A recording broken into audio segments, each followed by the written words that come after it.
Okay, right here what we have is we have shoulder ERs, or banded shoulder external rotations. Okay, so if you do not have a band or a pole to strap it to, there's a couple of different options you can do. The very first option is you can go lying onto your side and you can use a weight with getting that same external rotation. If you do not have a pole, you can hold, try your hardest to hold the band on one side with some tension and just work on getting that same motion. That one is a little bit trickier to be done, but it can be done. But I would prefer, my preference is to have a band right here on the pole and kind of go from there.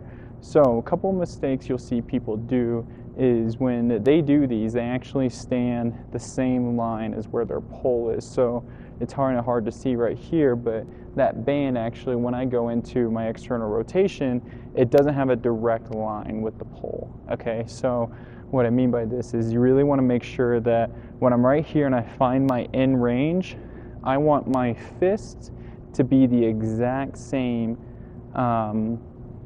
just direction as this pole. I don't want to be too far in front.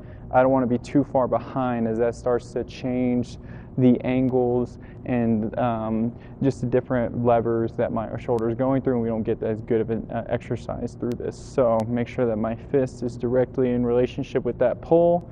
Now what I'm going to do is, while keeping my elbow nice and tight to my side, I don't want to get that elbow out and start, because now I'm going into abduction.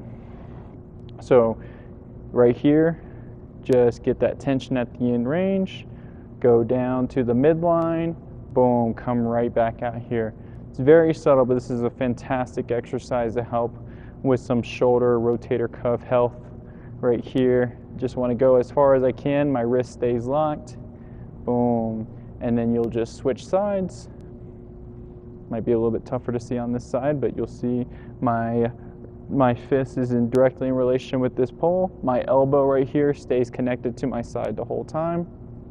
Boom, and I just want to go until I get a full straight line out in front from my elbow to my fist at my end range. If I have to go out too far like this, it might just be better to take a step away. That way I can continue to find my end range right here. So those are banded shoulder